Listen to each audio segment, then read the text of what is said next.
Loved by some and hated by others, SUOMI is a controversial figure who, if you didn't play between 2010 and 2013, you've probably never heard of. He was the first player to ever max experience on RuneScape, a journey that took him well over a decade to complete, but it didn't come without trouble. He was invited to Jagex HQ to finish off his goal, but then that invite was revoked. In 2012, he rose to fame on YouTube, which some might attribute to his eventual downfall. Today, his social medias have been wiped clean, but his story lives on in history. Today, I'm going to walk you through all of it. The history of SUOMI, his early days, his 5 billion experience goal, and his eventual end after having a falling out with Jagex staff. This story goes way beyond a player who just gained a lot of experience in RuneScape, so buckle up, we have a lot to talk about. Hey, we're closing in on 70,000 subscribers. A big thank you to everybody who taps their screen or presses their mouse, I really appreciate it. But also, we're making RuneScape statues. Nothing's in stock, but if you want to get a JAD on pre-order, I've got a special deal for you. You can get 20% off right now by using the coupon code JAD on checkout or the special link in the description. There's other items available on our store too, but I'll let you look for yourself. Thank you all so much. So years before any of the hate, any of the mutes, the targeted harassment or betrayals, all the way back to 2002, nearly the inception of RuneScape, is when SUOMI started playing his very first account. He was only 12 years old at this time and he played exclusively on free-to-play. Despite this, his early accomplishments are a testament to his unmatched ability to grind that wouldn't be recognized by the community for many more years to come. Just to give you an idea, during these early days he achieved 17 million experience in firemaking while pursuing the ranked #1 spot in that skill. And worse, back then firemaking was an extreme grind, having had to drop the logs individually before being able to light them. But that wasn't it for his grinds, he also had a big focus on making money. He was one of the first players to achieve 73 rune crafting in free-to-play, doing it mostly from air runes to make cash. And he even managed to get himself a green Halloween mask, a party hat set, and a Christmas cracker only from mining coal. These were coveted items back then, not worthless like they are now on old school RuneScape. But unfortunately for SUOMI, he was just a young kid back then, and he recalls having been scammed for all of those items, which caused him to quit the game many times. Now, despite his best efforts, he couldn't find any other games that captivated him quite like RuneScape, and so he always came back. Now, by the time he finally left free-to-play for pay-to-play, 3 years had passed. But he wasn't the happy noob finally passing through the Taverly gates. Instead, SUOMI had disliked the faster experience of pay-to-play. He had achieved what amounted to be rank 3 overall in free-to-play, which had a significantly slower experience rate. So he now felt like his time had been wasted. This actually caused him to quit the game, which in hindsight might be described as good foreshadowing for what was to come. That said, this was actually the start of chapter 2 in SUOMI's story, the 5 billion experience goal. He had soon returned to the game after quitting. Forgetting about free-to-play and playing exclusively on pay-to-play, he started slowly getting 99s one at a time. By 2008, he had achieved 7 99s and a total level over 2000.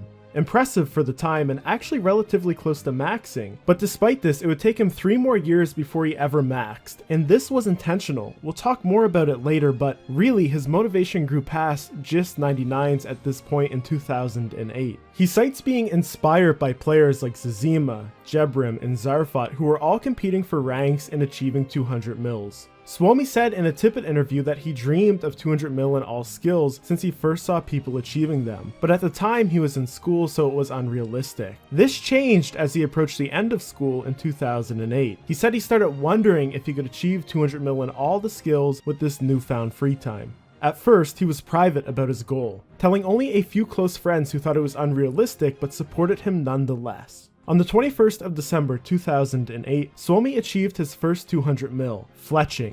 Just 8 months later, he would achieve his second 200 mil, fishing, and this was when he finally went public about what he was doing. He started accepting donations towards the end of 2009. He needed well over 15 billion GP for 200 mil in all skills, and earning it himself would significantly slow down his goal. This led to a lot of controversy. By this point, he was playing 10 to 15 hours a day and had achieved 5 200 mils in 2010. But despite this dedication, many members of the high-level community criticized him for accepting donations. This was an important turning point in his story. Alkin, a high-ranking player himself and one of the most popular video makers at the time, went on record saying, "I believe rank 1 should be someone who earned their money." Furthermore, other rank 1 contenders like Elvis and Elias didn't accept donations, which to some made their achievements much more impressive.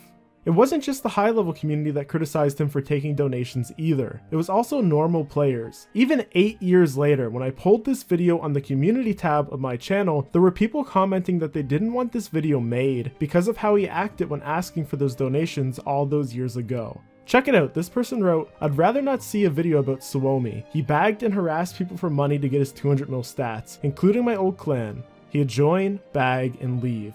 To which this person responded, "Saying thank you is XP waste." And that was very true about SUOMI. He had an entire system for accepting donations. He'd make people trade him between game ticks so he wouldn't lose any experience. This was just how he played. He hated wasting experience. Even at his own 200 million fishing party, he didn't stick around to see the congratulation messages. Instead, he achieved the goal and then he teleported away so he could start on the next one. It seems insane to worry so much about wasting a couple minutes in a video game, but it's this very obsession that led SUOMI to being the first person to rank 1. Nevertheless, during this time of asking for donations, the free trade restriction was also in place.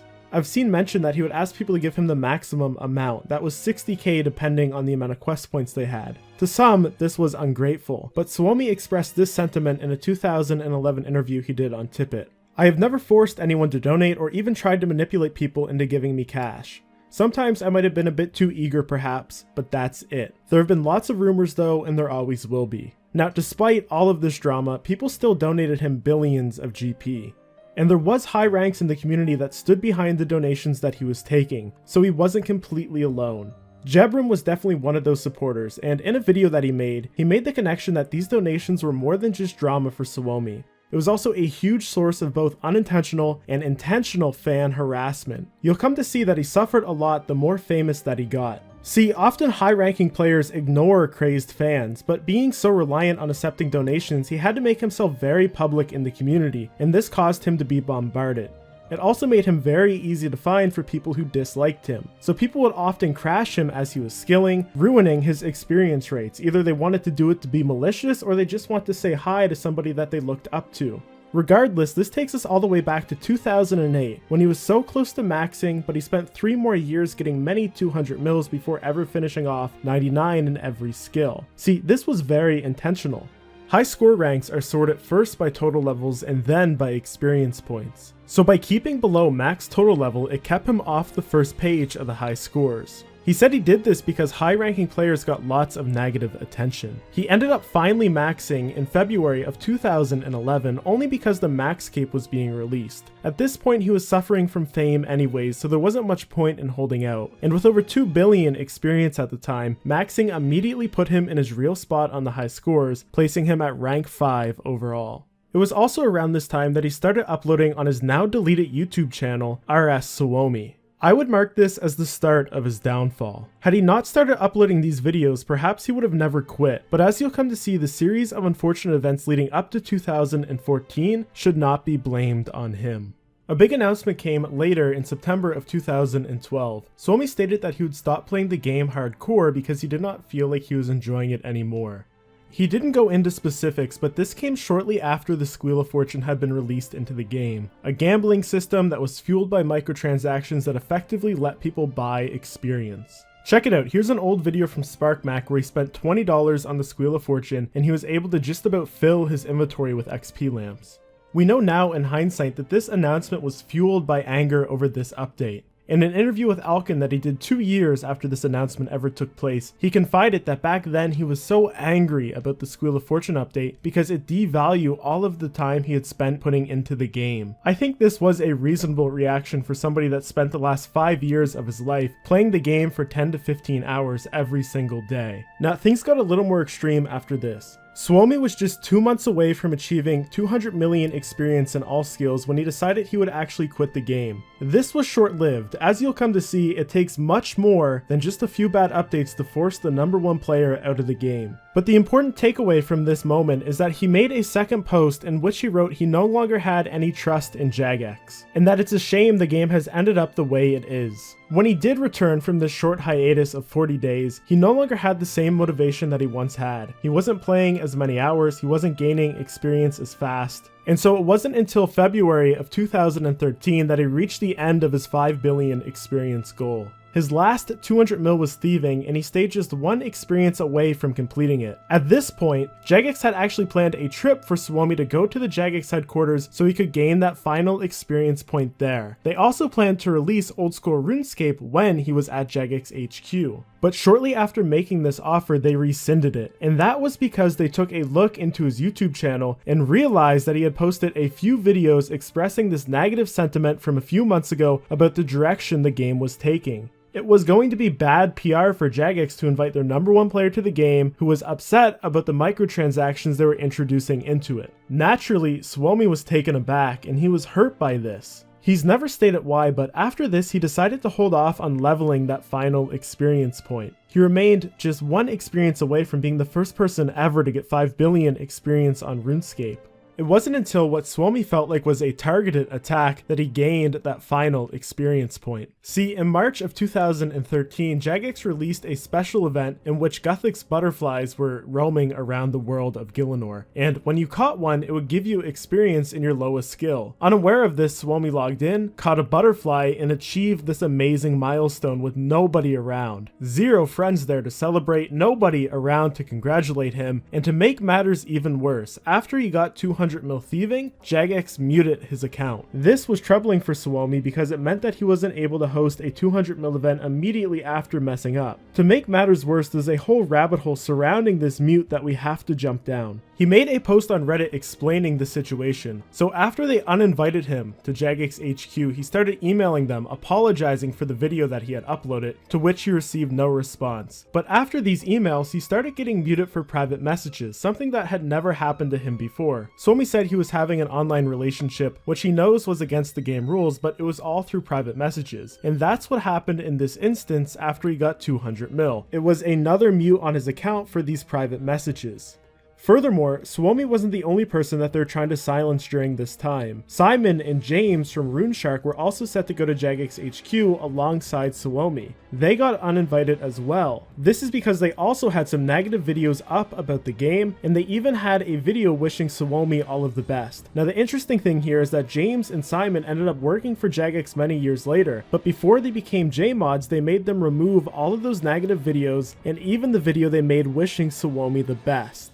As if this all wasn't enough, there was one final kick in the teeth from Jagex that pushed SUOMI away from the game forever. At RuneFest 2013, Jake was awarded top ranking player, even though SUOMI was still #1 in experience. This was really the final nail in the coffin for him, and he hasn't played the game in any meaningful way since. Today, SUOMI has fallen way off the high scores. You won't find him anywhere near the first page. They released a new skill, Divination. Again, he got up to just shy of 200 million experience and never touched it again. For that matter, SUOMI's basically a ghost in the community now, something he said he would never do. There's one video that kinda shows his feelings after finally quitting the game for good. It's an interview he did with Alkin in October of 2014. In it, he says that he feels like he's been reborn, that he's enjoying life now. On top of that, he talks about feeling guilty for having played so much back then. It's also clear from that interview that he never regretted his time playing RuneScape, that he got everything he wanted out of the game and more. Nearly 6 years later, today, SUOMI is a ghost on the internet. He's deleted all of his social media profiles or wiped them clean. I'm not sure where he's at, but I have a suspicion he might see this video. If you do, SUOMI, I'm sorry if I got anything wrong, and I wish you the best in whatever endeavors you're pursuing. Anyways, I hope you guys enjoyed this video. Don't forget about those RuneScape figurines, and thank you so much for 70,000 subscribers. We're really coming up close on it. I'll see you guys in the next one.